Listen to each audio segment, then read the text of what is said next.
Senhor é o nosso pastor e nada nos faltará. Bendito seja o Senhor nosso Deus. O Senhor tem feito maravilhas e nós vamos continuar buscando, né, ao Senhor enquanto nós podemos achar, né, irmãos? Diz a palavra de Deus: buscai ao Senhor enquanto está perto, né? Invocai, né, enquanto nós podemos encontrá-lo, buscar ao Senhor, né? Os irmãos continuem orando uns pelos outros, continuem orando pelos lares. Os irmãos continuem clamando ao Senhor para que o Senhor nos dê palavra, nos use, nos dê a mensagem, nos revele. Muitas vezes, mas eu estou falando aqui pelo Espírito, né? As mensagens são enviadas por Deus, e muitas delas também Deus tem falado aqui para a igreja, né, como uma verdadeira profecia e revelações. E precisamos estar muito atentos às palavras de Deus, porque conforme vai chegando os últimos dias, vai haver uma necessidade ainda maior dos irmãos ficarem atentos às mensagens, para que os irmãos possam se conduzir corretamente e não sair fora da trilha até chegar o momento, né, em que a igreja vai ser arrebatada. Precisamos estar atentos a tudo que está acontecendo também, para que nós estejamos ligados pelo Espírito de Deus e não andar aéreamente. Nós temos que andar ligados com Deus, prestando atenção em tudo que está acontecendo, para que o Espírito de Deus possa nos guiar, né? Eu sempre falo aquela palavra, né? Andai no Espírito e não cumprireis as concupiscências da carne. Essa mensagem, essa palavra, ela é bem clara para quem já está mais exercitado, né? Se nós formos, né, viver uma vida na direção do Espírito Santo, o que o Espírito Santo dirige? Como é que ele dirige? Primeiramente, ele dirige nós para nós vivermos segundo a palavra. A primeira direção é essa: nós nos humilharmos e seguir a palavra de Deus. O Espírito Santo faz isso. O Espírito Santo não tira ninguém da obediência da palavra. Igreja que diz que o pessoal está pulando, está dançando, está marchando, como a irmã falou, mas a palavra não está sendo ensinada corretamente, não é o Espírito Santo. Porque o Espírito Santo não fica conduzindo as pessoas somente para aquelas coisas, mas principalmente para a palavra. Porque através da palavra de Deus nós nos aproximamos com mais sabedoria diante de Deus, nós oramos com mais sabedoria. A fé, ela cresce pela palavra. A fé, ela não cresce pela manifestação desses pula-pula nas igrejas. A Bíblia diz que a fé vem pelo ouvir, e o ouvir da palavra de Deus. Então, o Espírito, ele dirige nós sendo guiados pelo Espírito Santo a andar segundo a palavra, nós não vamos ser obedientes àquelas concupiscências da carne. Então Paulo fala ali pelo Espírito que você sendo guiado pelo Espírito Santo, as concupiscências da carne existem. Você pode dizer assim: isso não existe na minha vida não. Existe. Se não existisse, você não precisaria andar segundo a direção do Espírito Santo. Porque são sentimentos que vêm de repente, vontades que vêm de repente, por um demônio, por um espírito que atiça nós a fazer coisa errada. Mas aí o Espírito Santo te guia pela palavra. Como eu estava orientando uma pessoa essa semana, se há uma discussão entre um casal, a mulher, biblicamente guiada pelo Espírito Santo a obedecer a palavra, o que ela tem que fazer? Calar e orar. Se calar e orar. Toda palavra que a mulher fala, mesmo na sua razão, na discussão, não é? Deus, ele não opera, que a ira do homem não opera a justiça de Deus. É bom você conhecer.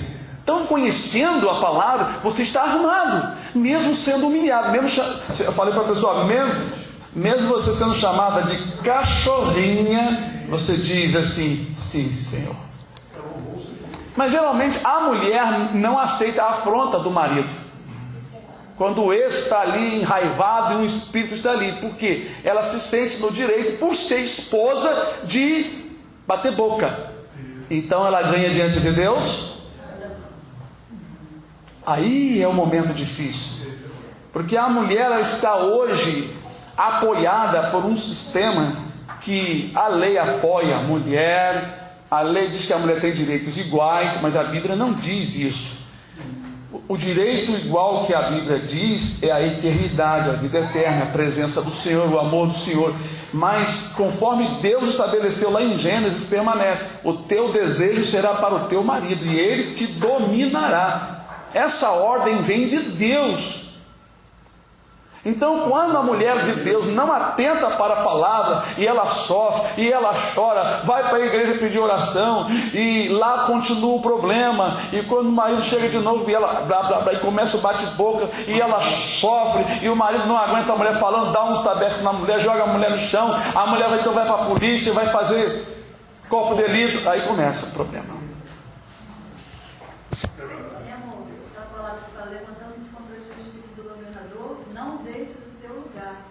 Teu acordo esse é provérbio ou é Eclesiastes?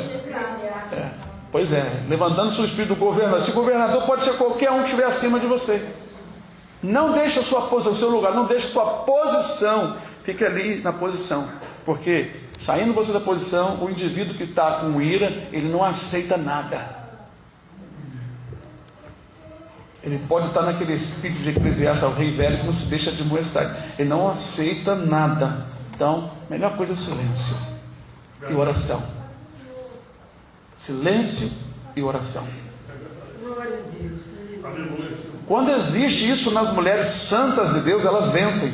Porque o mesmo Senhor se coloca como juiz na situação. O Senhor fica assim, assistindo, né? A mulher e o homem. Vendo o pecado de um e vendo quem está na obediência, quem vai entrar na obediência. Aquele que entra na obediência, mesmo que seja no momento humilhado, mas Deus vai se colocar do lado daquele que está. Deus me faz lembrar, quando Salomão começou a governar, duas mulheres da vida tiveram seus filhos. Uma de noite rolando por cima da criança, o matou. Acordando ela numa certa hora da noite, viu que o seu filho estava morto, foi de mansinho, perto da sua amiga, colocou lá a criança morta dela, e apanhou da sua amiga e colocou ao seu lado. Acordando pela manhã, que tinha o seu filho morto, que não era o seu filho, reconheceu que não era o seu filho, porque certamente ela guardou algum sinal do seu filho. E as duas discutindo, dizendo, ei, você trocou, esse filho é meu. Não, o morto é o seu, o vivo é o meu. E agora? Foram então diante de Salomão. Veja como a mulher santa e sábia, sendo ela ainda da vida, mas ela se comportou humildemente. As duas mulheres, não é? Elas têm uma representação, e as crianças também, e o rei. Então, o rei ouviu o caso, e ali ele tinha que julgar. Um dos seus primeiros julgamentos, não foi o primeiro. Então ele disse, para provocar o sentimento da verdadeira e da falsa. Deus trouxe logo na mente, que sabedoria, é Deus que faz isso. Por isso que eu digo, irmãos, se Deus colocar você numa posição, não saia, Deus vai dar a solução. Não haja o seu modo, não queira resolver no bate-boca, na língua, Deus vai dar a solução no tempo certo. Então, Salomão mandou fazer uma espada e disse, divide a criança viva e dê a metade para cada um, vamos acabar o problema. Já que a criança é das duas, então vamos dar metade. A que era a mãe, então logo sentiu na sua entranha, no seu coração, não, por favor, senhor, não faça isso. Deixa a criança viva, dá para ela a criança viva. Olha a posição, ela não deixou a sua posição, havia discussões, mas ali ela se manteve. Ela quis que a criança ficasse viva, mesmo sendo da outra. A outra então se levantou, não, nem minha nem sua, corta no meio, metade para cada um. Aí Salomão percebeu que a que estava com a criança não tinha sentimento pela criança, porque não era seu filho, não é? Aí Salomão dá a criança aquela outra lá porque pertence a ela. Glória a Jesus. Aí certamente quem não entendeu mais tarde, mas Senhor, como é que o Senhor soube? Porque a outra teve sentimento. Você não entendeu? Então, irmãos, é assim, quando nós estamos em Cristo, temos sentimento em Cristo e não queremos perder a nossa bênção, nós vamos permanecer na nossa posição. Mesmo que o outro esteja errado, tá bom, então tá bom, tá certo. Amém.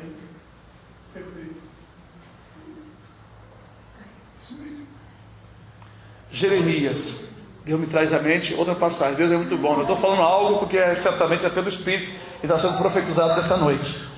Jeremias tinha profetizado, então estava com um canzil, uma canga no seu pescoço de madeira. Chegou o falso profeta, tirou a canga dele, quebrou e disse, assim diz o Senhor, eu quebrarei o jugo, não é, de Babilônia. Aí falou um monte de coisa. Aí Jeremias disse assim, amém, amém. Assim seja. Que todo profeta que ouve não profetizaram de paz. Mas se algum profeta profetizar de paz e se cumprir, a palavra é verdadeira. Foi embora.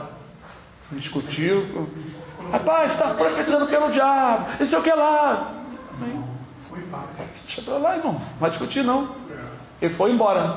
Quando chegou em casa, o Senhor falou para Jeremias: assim diz o Senhor. Aleluia. Vai, diz Ananias, acho que era meio, julgos de madeira quebraste.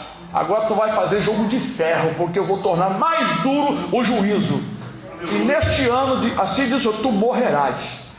Aí ele foi lá, agora é a hora de falar. Isso aí, ele não ia discutir, só ia entregar a mensagem. Olha, Deus mandou entregar a mensagem, assim diz o Senhor. Ele não foi lá para discutir, ó. Viu, eu falei para você que você é falso profeta? Deus me revelou a mim, rapaz, essa noite. Negativo, nada disso. Foi simplesmente lá, olha, assim diz o Senhor. Julgos de madeira você quebrou. Aleluia. Mas agora o Senhor, em vez de colocar julgos de madeira, o Senhor colocou julgos de ferro. E neste ano tu morrerás, porque tu profetizaste não da parte do Senhor, tu profetizaste falsamente. Pronto, foi embora. Todo mundo olhou a profecia e foi embora. E ele morreu. E foi tudo. Então, irmãos, é isso daí. Nós não precisamos ficar brigando para provar que estamos certos. Devemos sempre nos colocar na posição, porque toda vez que há uma discussão, às vezes o inocente é prejudicado momentaneamente. Mas se o inocente se calar, não é, e ficar na sua posição, Deus vai intervir. Ele vai agir, ou levantando alguém a nosso favor, ou qualquer coisa ele vai fazer. Ou depois ele vai fazer uma obra, mas ele vai entrar. Mas se nós agirmos, como no caso da mulher que eu estava falando, quando a mulher se levanta e discute, ela perde a sua bênção, a sua razão. Por isso que hoje para as mulheres tem sido muito difícil um relacionamento. Porque as jovens e as crianças, as meninas, elas já crescem com autoridade, aprendendo com outras colegas do colégio, aprendendo com televisão, vendo novela, a mulher dando tapa na cara do marido. Misericórdia. A mulher dá um tapa na minha, eu dou outro na hora. Na mesma hora. A reação é instantânea. Então não dê. Eu peço ao Senhor não deixa ninguém me atacar por ele, porque eu posso pecar, Senhor. Eu não sei minha condição, eu não sou de ferro, irmão. Então eu falo, eu já fui muito prejudicado da vida, já chorei, não fiz nada. Mas sei lá, uma reação, alguém atacar comigo, na hora o velho homem cresce e sai de dentro da casca, sei lá. Eu não sei. Pode até ser que alguém venha me ferir, cair, mas eu não sei. Então eu peço ao Senhor, não me prova, não me induz a tentação. Eu não quero ser provado. Vocês querem ser provados? Pode pedir que Deus dá. Eu não quero ser provado. Jesus ensinou: não nos induz a tentação, mas livra-nos do mal. Eu oro assim. Vocês pensam que eu não oro, não? Se você não quiser orar, o problema é de você. Eu não cuido de vocês, não, irmão. Cada um particular. Você chega aqui, ouve, vai para casa. Se vocês esquecem, se vocês não lembram, não vai estudar, não pega a Bíblia, não vai lá ver o vídeo, o problema é de vocês. Eu estou meditando o que eu ando falando. Senhor, eu estou pedindo para mim, Senhor, não me deixa na grande tribulação. Jesus mandou orai, para que você não fique aí, para que você seja havido por digno de enfrentar tudo que vai passar na grande tribulação. Então, eu oro. Às vezes eu oro até pelos irmãos, mas eu oro: Senhor, eu não sei, Senhor, diante de Ti, se eu vou ou vou ficar. Tem misericórdia, não me deixa não, Senhor. Eu não suporto, Senhor, muita coisa. Tem misericórdia de mim, Senhor. Tem piedade, Senhor. Então eu estou clamando ao Senhor e pedindo ajuda. Senhor, me ajuda a me esquivar, a sair fora de todo erro. Tudo que não agrada ao Senhor, eu quero sim, Senhor, te agradar, né? E peço ao Senhor: Senhor, não me induza a tentação, Senhor. Por favor, livra-me do mal, Senhor. Oh meu Deus, eu não sou forte. Eu sei que eu preciso ser provado, mas Senhor, não me leva a provações duras, como o Senhor já fez na minha vida. Eu já fui muito duramente provado, então eu não quero novamente. Então eu falo para o Senhor: Senhor, tem misericórdia de mim. É muito difícil, sabe, irmão? Eu já passei provas muito ruins, muito duras, e eu não quero que os irmãos experimentem isso, né? E também peço às vezes pelos irmãos: Senhor, não prova os irmãos com provas duras, como o Senhor já fez na minha vida. Prova os irmãos com coisas pequenas, coisas simples, assim, levar Às vezes uma fofoquinha, uma coisinha e outra, isso aí é coisa...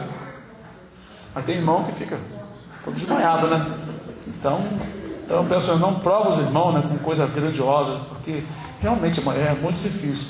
Na hora da aprovação você pode ser pego de surpresa e você fica descontrolado, né? E você fica, né? Eu sei que acontece isso. Como eu falei, o inimigo ele ataca a gente justamente nos momentos das provações.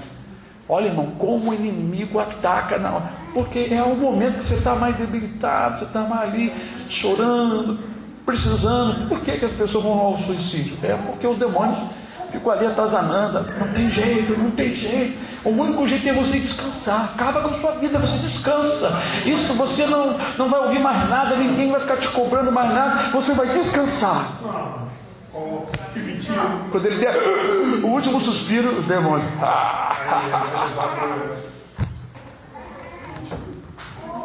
Essa palavra de Tiago, bem-aventurado o varão que sofre a tentação, Suporta. Sofre e suporta. Né? Sofredor, suportador.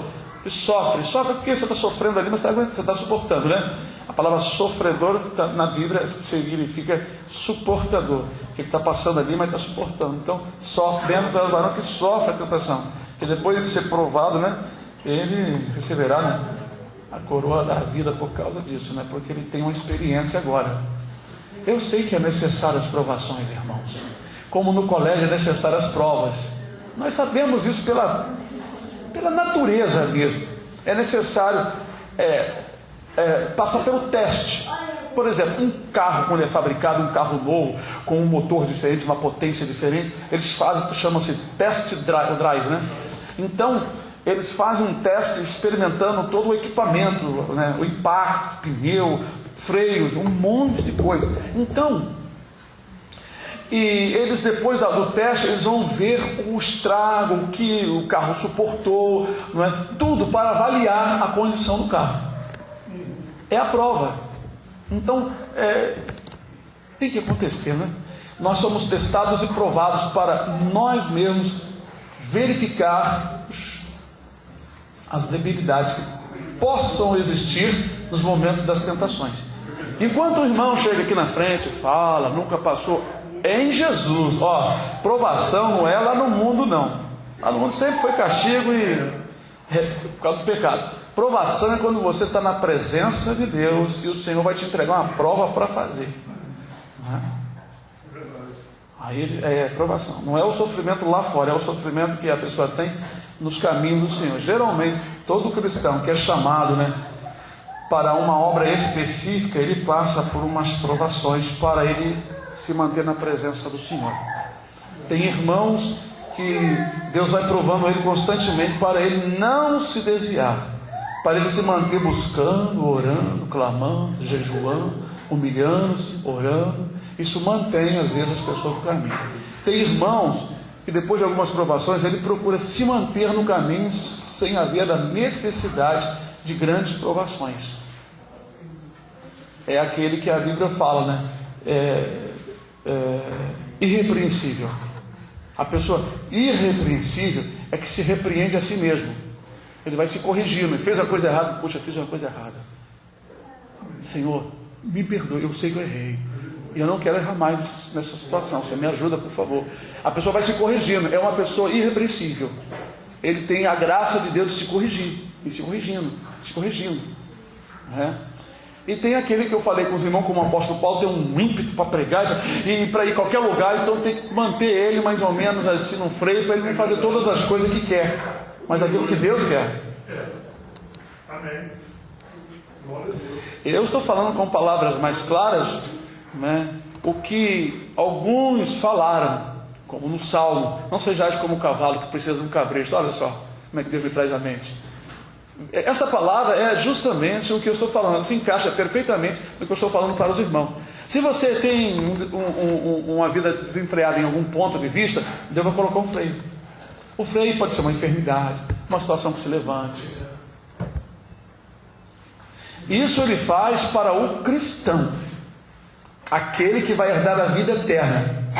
Eles colocam uma situação para te manter na presença dele, para o teu bem espiritual. Aí a pessoa se torna agradável a Deus. preparada para a vida eterna. Aleluia. Então, irmãos, mas tem pessoas que precisam de colocar o freio, né, que vai sempre freando, né? Se ele pensa em alguma coisa, ele vai sempre frear. Quando nós tínhamos um culto na casa da irmã Miriam, quando a igreja começou lá, tinha um rapaz, filho da irmã Nini, esqueci o nome dele, Celcinho. Quando nós o conhecemos, nós já o conhecemos ele com AIDS. Um dia o irmão Zé Araújo, esposo da irmã Miriam, perguntou para ele: Celcinho, se você for curado, você volta a praticar mesmo? Se eu me curar, acho que eu vou voltar a fazer a mesma coisa errada. Então você se prepare, que Deus vai levar você. Eu sei que Deus já me mostrou que vai me levar. Até batizar ele com o Espírito Santo, Deus batizou. Mas ele sabia que se Deus curasse ele tinha uma tendência muito forte para voltar para a prostituição, para o pecado. E realmente Deus mostrou para ele que ia levar ele, e assim foi. O freio ali foi um freio que o levou à morte física, mas o levou à vida eterna. Essas experiências ficam em nossos corações. Aí quando nós falamos alguma coisa para os irmãos que não tem muita experiência, não é para contar nem vivida, fica duvidando, mas não, irmãos. Nós temos experiência.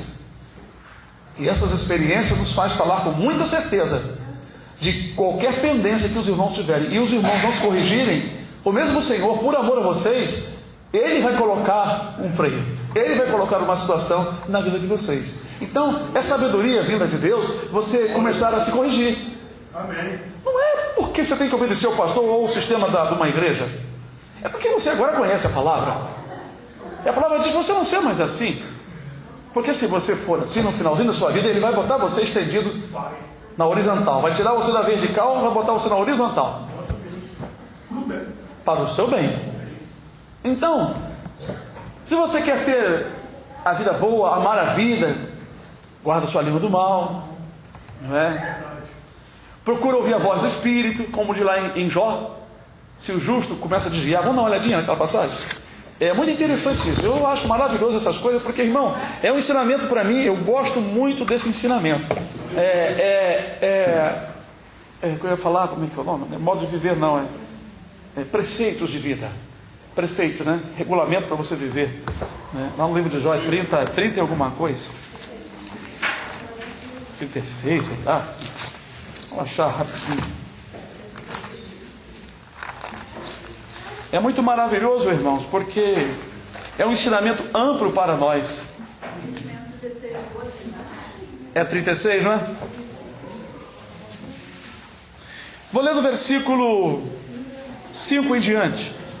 Jó 36, versículo 5. Antes de Salmo, para quem não achou, diz assim: Eis que Deus é muito grande, contudo a ninguém despreza. Que coisa maravilhosa, né?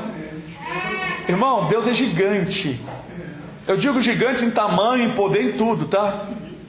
Os olhos de Deus é maior do que a terra, só os olhos dele. Deus é gigante, Deus não é ser pequenininho, né? Porém, ninguém despreza. Que maravilha. Grande é em força de coração. Não deixa viver ao ímpio e faz justiça aos aflitos.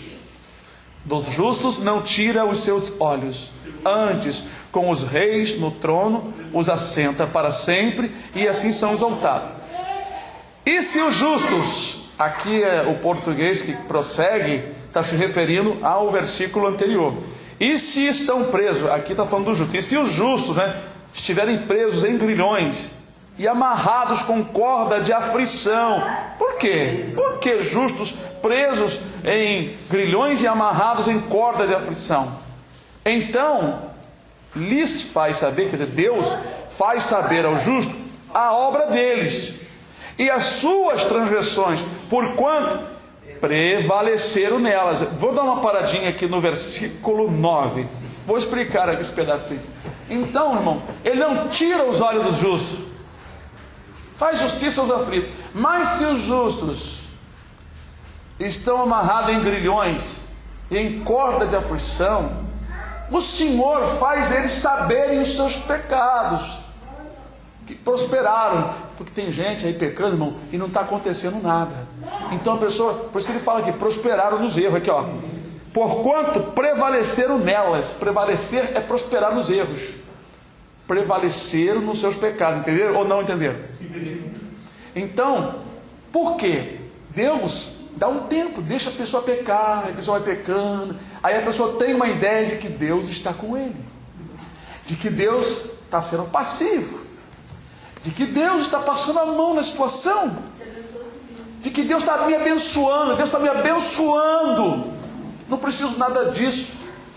Aí ele vê o irmão lá, todo andando certinho, bonitinho, numa situação, numa prova, ele acha, está debaixo da maldição, e eu estou aqui, não faço nada disso, meu trabalho está uma bênção, Deus tem me abençoado, e ali ele vai.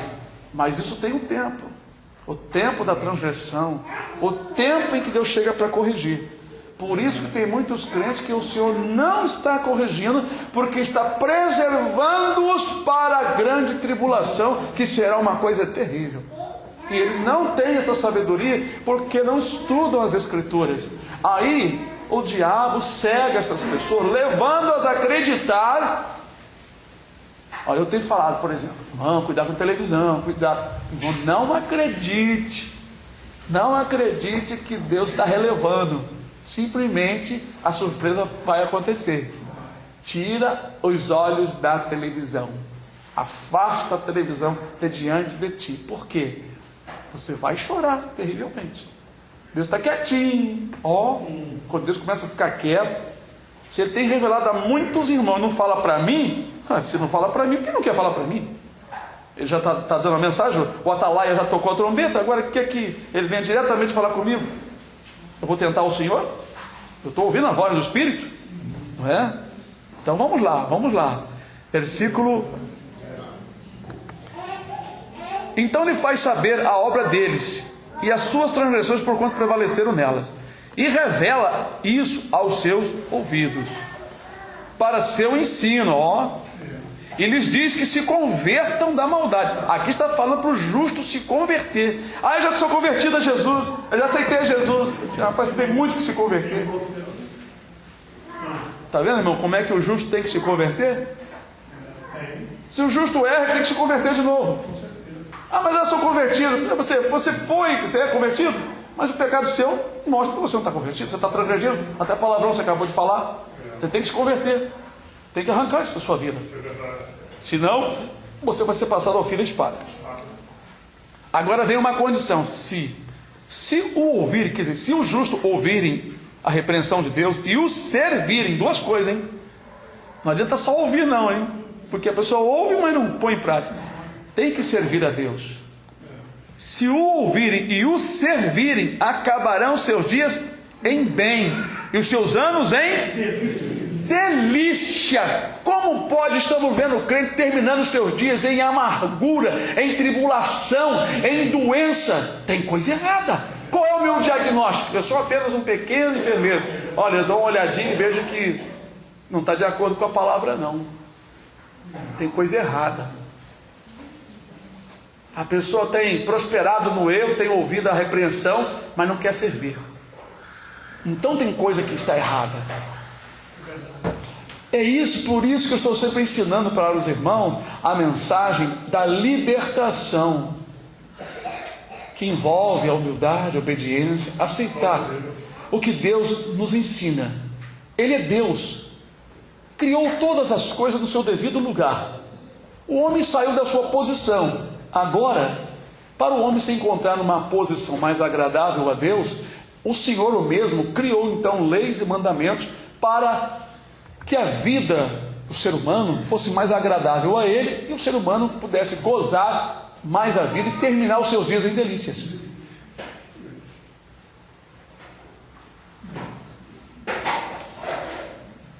Por que alguns homens e algumas pessoas da vida andam escondidos ou se escondendo de outra pessoa?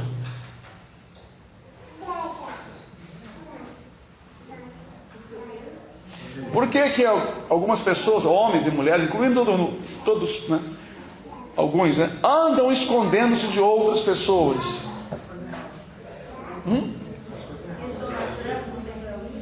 É porque estão praticando alguma coisa errada, ou por vergonha, porque não querem sanar sua dívida, ou qualquer coisa. Busca seus próprios desejos. Se a pessoa está separando, está se escondendo, é porque ele ama a coisa errada, ele não quer vir para a luz. João 3. que a condenação é essa, que a luz veio ao mundo, mas os homens amaram mais as trevas, porque as suas obras eram má, e eles não vêm para a luz. Aí a resposta: para que não sejam reprovados. Então, se o Senhor Deus, Ele fala ao ouvido de um justo, para que o justo se converta, porque ele saiu da presença do Senhor, precisa agora converter a situação, mudar aquela desobediência em obediência. Então precisa se converter. Tem gente que pensa que a palavra conversão é um acontecimento de um só momento, é um só ato. Não, não é um só ato. A conversão não é um só ato, é um processo que diversas vezes você poderá ter que se converter. Deverá. Às vezes será necessário muitos momentos da vida da pessoa, do ser humano, ele ter que se converter, ter que mudar o caminho. E é o que nós estamos vendo aqui. Deus não tira os olhos do justo, Ele é bondoso, está sempre guiando. Olha, anda aí espírito, hein? Olha, meu espírito está te dizendo, anda por aí não, por aqui, isso, muito bem. Olha isso, olha, meu espírito está falando com vocês. Olhem, presta atenção. Aí daqui a pouco, meu espírito falou, mas lá minha serva, meu servo desviou-se. Aí o senhor começa a deixar, né?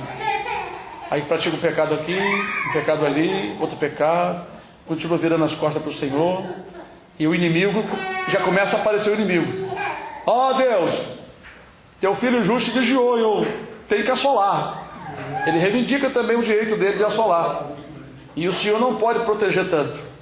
Aí chega o tempo certo, aí o Senhor dá a ordem, aí começa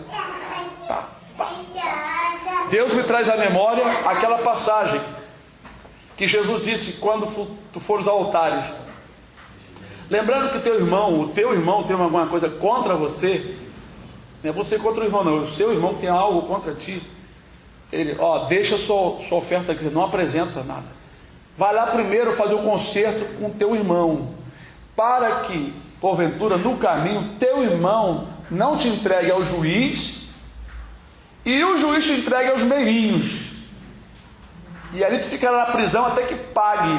Quem são os meirinhos, irmão? Os demônios.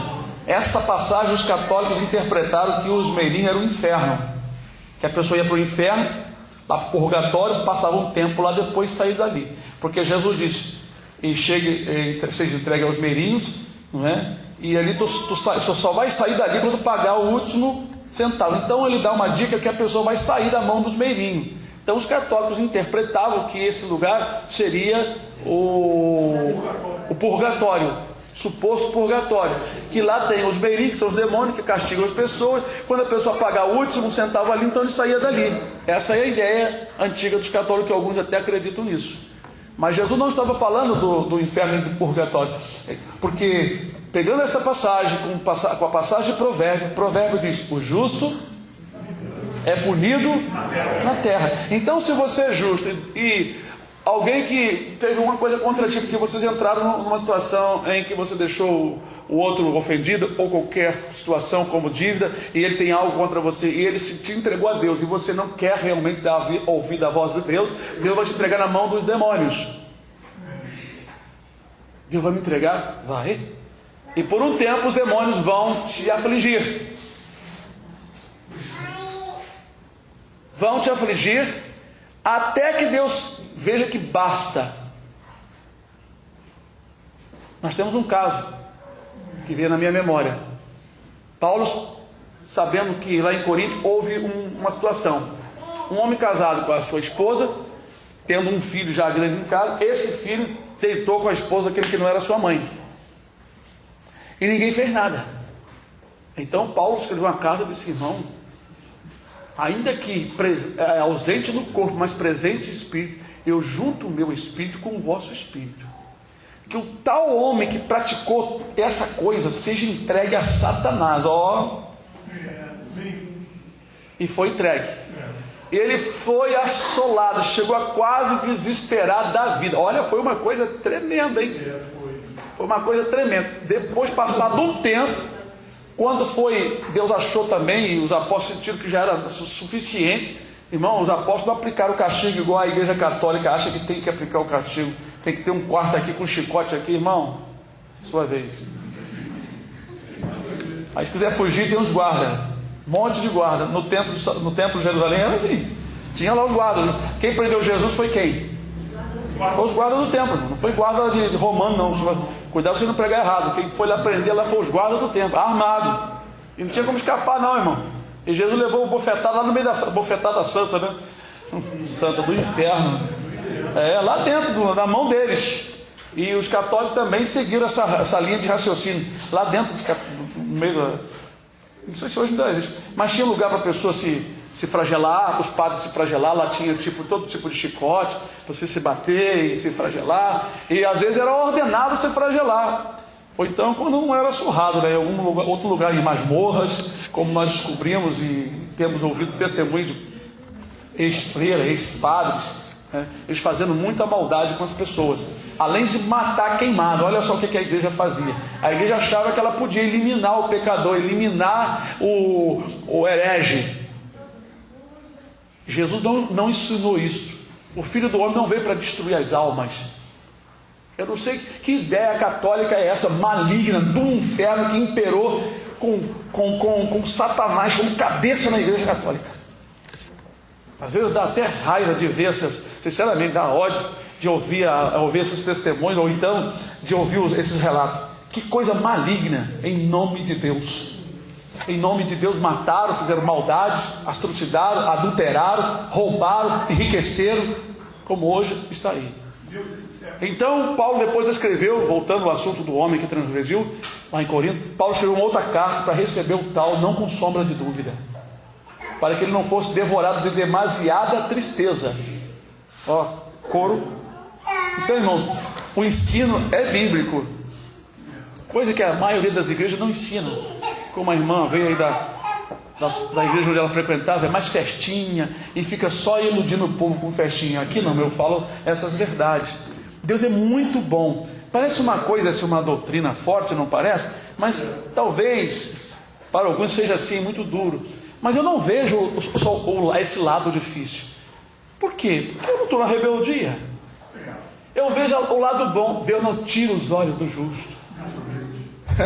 Vocês leram aqui? Olha o versículo, olha lá. Aqui.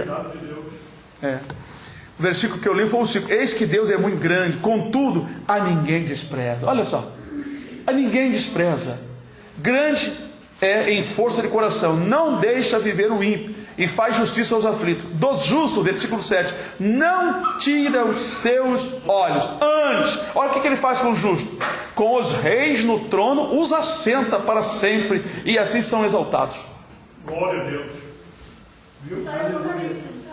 Tá, hoje mesmo estava lendo, serão sacerdotes e reis.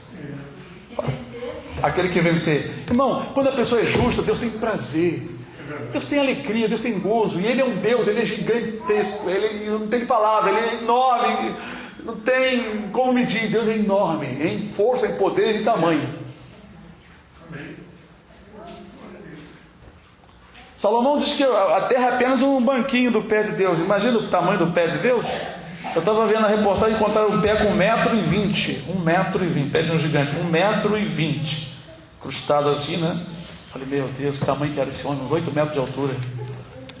Irmão, teve muito gigante, irmão. Og, já viu o tamanho de Og? Og era quase 4 metros, aproximadamente 4 metros. A cama dele era 4,5 metros. Feito de ferro. De largura 2 metros, para um homem só dormir. Quando ele ficava em pé aqui, a cabeça dele passava aqui. E não era magrinho não, né? Não é esse gigantinho que tem por aí hoje, que tudo magrinho andando com uma muleta, não. Ele era um homem de guerra, ele era um homem grande. Agora imagina o nosso Deus, irmãos, grandíssimo e poderoso, mas não despreza nenhum desses farelinhos que tem aqui na testa, a poeirinha. Nós somos uma poeirinha, mas nós somos uma coisa minúscula. No entanto, é por isso que eu digo, tem que olhar o texto, não pensar só na parte da correção. Senão nós vamos aprender a ter medo. É claro, não devemos deixar de ter o medo, mas vou dizer uma coisa para os irmãos. devemos olhar o cuidado e o plano de Deus. O plano de Deus sempre é benéfico. O plano de Deus é abençoar. Abençoar. Essa é a meta de Deus: salvar, abençoar, manifestar o amor dele. Mas nós, muitas vezes, o ser humano, nós, vou incluir eu, na ignorância, não queremos aprender a palavra para entender esses objetivos maravilhosos. O objetivo de Deus não é manter nós chorando, com chicote no lombo, nada disso não, irmão. O objetivo de Deus é abençoar, salvar, para nós ser o que para Ele aqui na terra? Um sinal que não vai se apagar. Porque se eu sou um sinal de Deus aqui na terra, eu estou transmitindo para o mundo o quê? Deus, a glória dele. É isso. Esse é o plano todinho. Aí tem irmãos que insistem nas suas coisas erradas. Tem irmãos por aí que insistem em falar coisas inconvenientes, em agir errado. Agora, quanto trabalho dá para Deus os crentes desobedientes? Quanto trabalho? Por isso que tem que ter pregador, tem que ter irmãos falando, ensinando, exortando. Se Deus nos mandar pregar para alguém, certamente fale, porque a glória dele vai se manifestar para aquela pessoa. Se o Senhor se é para nós andarmos em louvor, adoração, cantando, é porque alguém próximo vai te ver alegre e vai dizer: puxa, a pessoa é simples, mas está lá louvando, cantando, bendizendo. Agora, se uma pessoa te observa, você sempre fechado, sempre não canta, não louva, você vai transmitir o quê? O cristão tem que transmitir novidade de vida, como hoje nós falamos também. Então são planos de Deus para nós. É verdade. Ih, irmão, não dei oportunidade para vocês, né? Glória a Deus. Aleluia. Eu só falei para mexer mesmo com vocês, porque sabe, ver se alguém fica com cara triste, né? Porque eu fui de igreja que quando o cantor não tinha oportunidade, o guitarrista, ou então aquele irmão, aquela irmã cantava muito bem, saía tudo, o cara feirando a igreja, né? Eu assisti isso muitas vezes. Mas no nosso meio, irmãos, como diz a palavra, aonde está o Espírito de Deus, ali é a liberdade. Se nós estamos falando da palavra do Senhor, com certeza o Senhor se faz presente. E é uma necessidade da compreensão. Compreender como é que funciona isso. Eu obedeço a Deus, eu obedeço porque eu estou na igreja. Como é que funciona isso? Isso tudo, eu durante tempo, eu vivia pensando. Eu não tinha um pastor para me explicar o que eu estou explicando para vocês. Eu nunca tive na minha vida. Já tive pastor para explicar coisas assim, profundas aqui. Mas essas razões, por que obediência? O que ela causa? Por que eu tenho que colocar óleo dentro do motor? Por que eu tenho que colocar óleo dentro da caixa de marcha? Por quê? Para quê? Se eu entendo, eu sempre vou fazer certinho, porque eu sei o que vai acontecer se faltar o óleo ali. Por que não pode faltar o azeite na minha lâmpada? Por quê? Por que aquelas virgens ficaram para trás? Porque as suas lâmpadas apagaram e elas não tinham mais azeite. Entender isso, que aquilo ali que Jesus falou é uma coisa real no nosso viver, que não pode faltar o azeite. Quer dizer, como nós já explicamos para os irmãos, as 5 virgens loucas com as outras dormiram. Quando acordaram, a sua lâmpada apagou. Então nós precisavam de azeite para que a lâmpada acendesse. Queriam que as outras lhe dessem a metade. Ora, não seja caso de que, dividindo com vocês, venha a faltar a nós e a vocês. É claro, não pode, não dá. Biblicamente não dá para dividir. Não posso tirar a minha experiência, a minha santidade e colocar em um dos irmãos. O Espírito, aquela parte, o penhor do Espírito que está em mim é meu. Aí elas foram comprar, só que já era tarde. Então, trazendo para o sentido espiritual, que é uma coisa real, os crentes desses últimos dias estão deixando faltar o azeite, que é um símbolo do Espírito Santo. Na sua vida, ele vai viver apagado, sem entendimento, sem compreensão da palavra, não vai entender o caminho que ele tem que ir, porque ele vai andar na escuridão. Por que muitos crentes não obedecem a palavra e não têm entendimento? Porque ele não tem o Espírito Santo. Quando a pessoa não tem o Espírito Santo, ele não é guiado pelo Espírito. Quando a pessoa tem o Espírito Santo, a lâmpada acende E ele, sabe o caminho e começa a andar no caminho. Por que muitos crentes, muitas pessoas não estão andando corretamente no caminho? Porque o Espírito não está lhe orientando. O azeite, né? O azeite acabou e o fogo apagou. O fogo é a claridade que o Espírito Santo dá na nossa mente para nós enxergar o caminho. Se o Espírito Santo começar a faltar, você não tem motivação para andar no caminho. Não, eu estou indo à igreja. Você está indo à igreja, mas você está sem entendimento. Você não está andando no caminho. Você só anda no caminho quando começa a entender. E esse entendimento vem pelo Espírito Santo, que está habitando atualmente, continuamente na tua vida. Glória a Deus.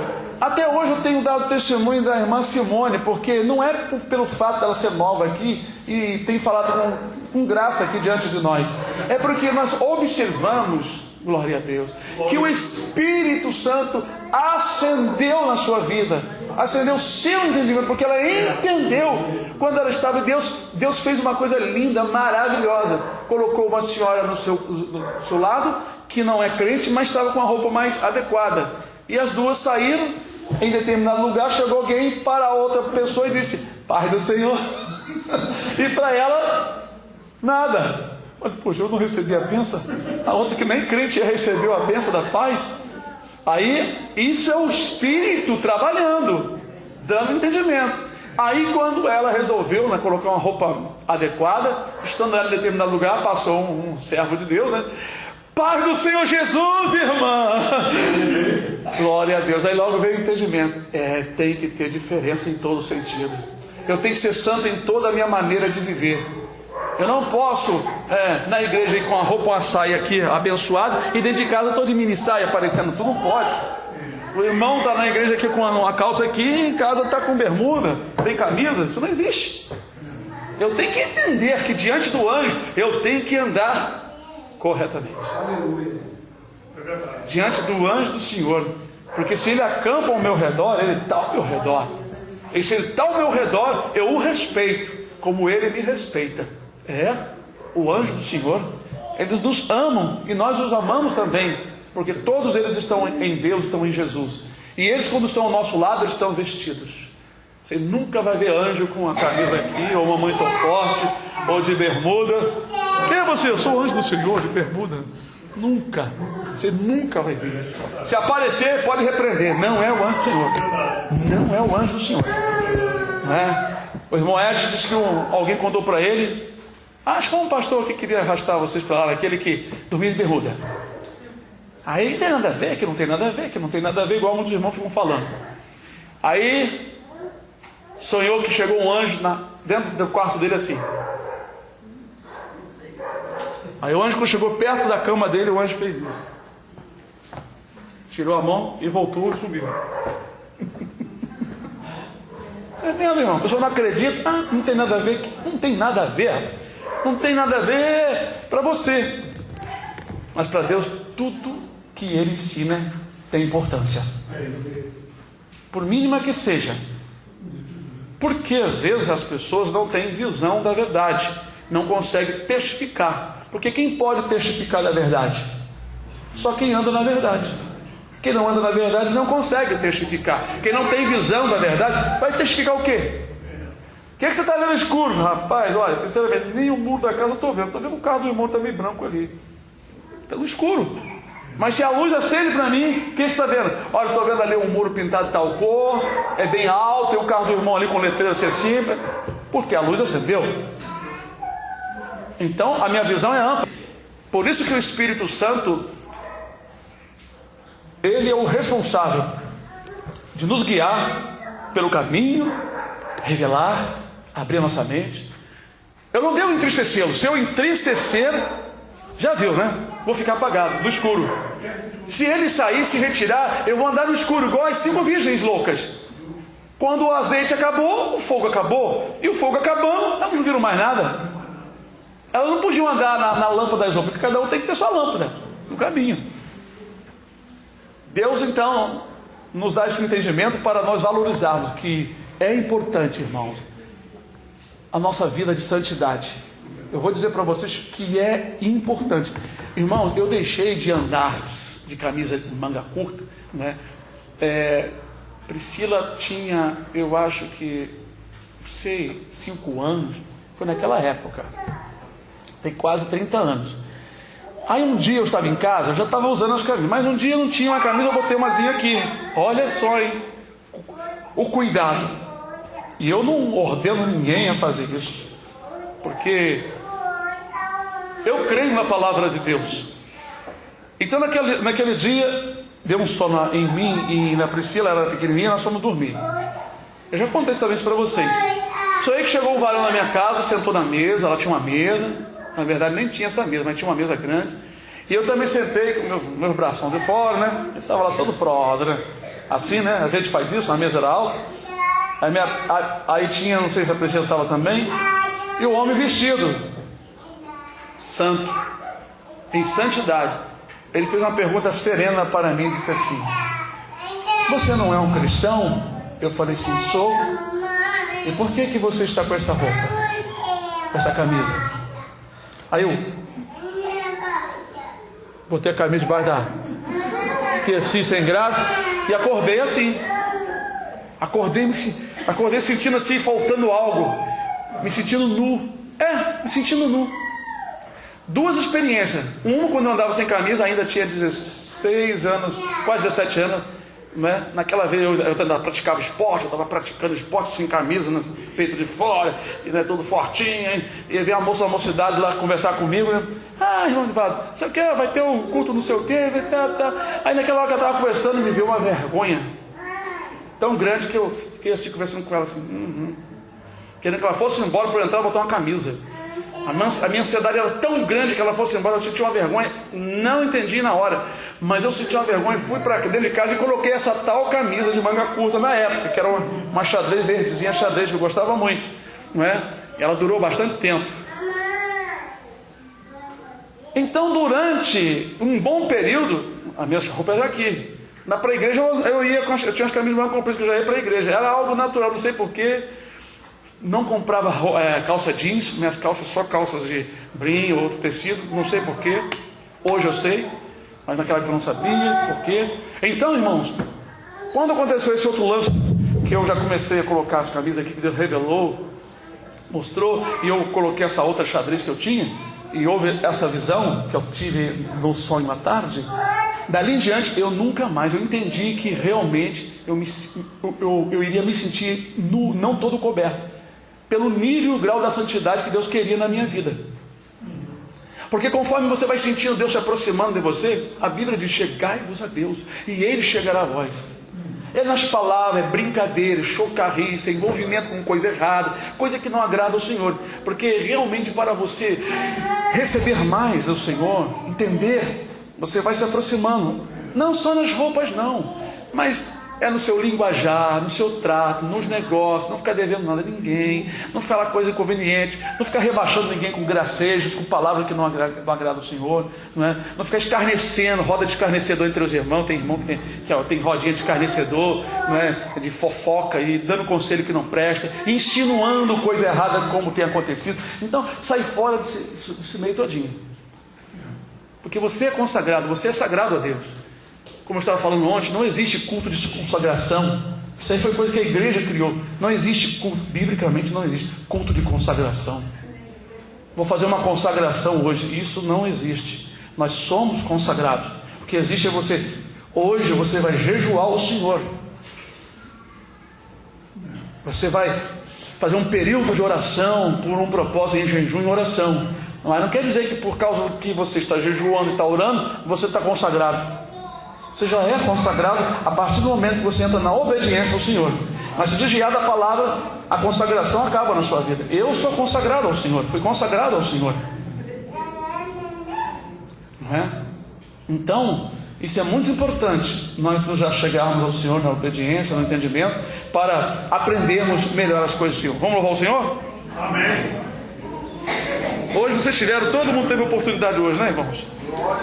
Oportunidade de ouvir, de entender o amor do Senhor nosso Deus Todo-Poderoso, a paz e a salvação em Cristo Jesus, as revelações, as consolações e a santidade do Espírito de Deus seja com toda a igreja, desde agora para sempre. Toda a igreja do Senhor Jesus diga amém. Glória a Deus. Aleluia. Aleluia.